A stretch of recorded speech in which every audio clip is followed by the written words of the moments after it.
Hallo, ek is Ronel Besuidnout en dit is 'n voorreg om jou te kan groet.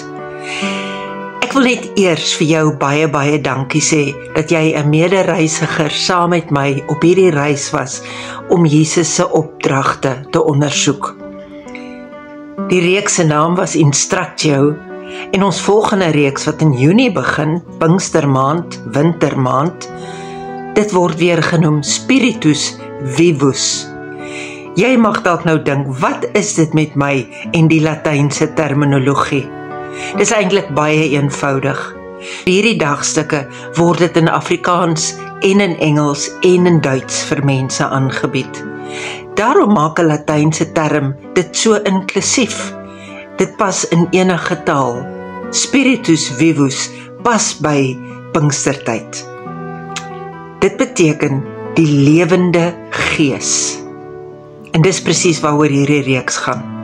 Ons gaan fokus op die buitengewone krag van die gees in ons gewone alledaagse lewe.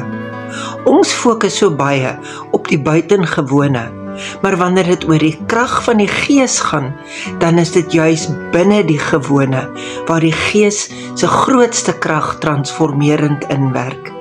Ons gaan na verskillende fasette kyk van die Heilige Gees, hoe dit in ons geloofslewe 'n rol speel, hoe ons besluitneming kan neem, hoe ons bid saam met die Heilige Gees, hoe ons in ons verhoudinge vernuwend kan werk saam met die Gees, hoe die Gees ons in ons swakheid bystaan.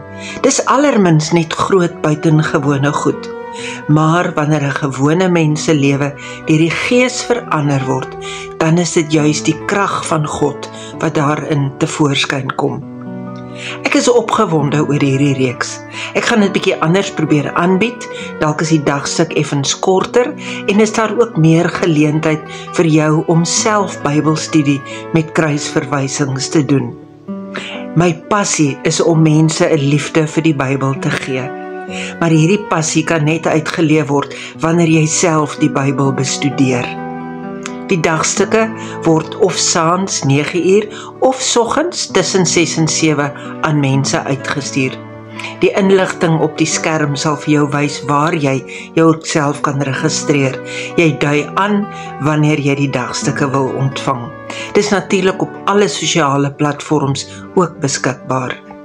Ek nooi jou uit om hierdie video aan vriende te stuur, dalk is daar van hulle wat ook graag die volgende geloofsreis, Spiritus Vivus, saam met ons wil onderneem. Mag jy die krag van die lewende gees in hierdie nuwe maand saam met my beleef. Tot maandag.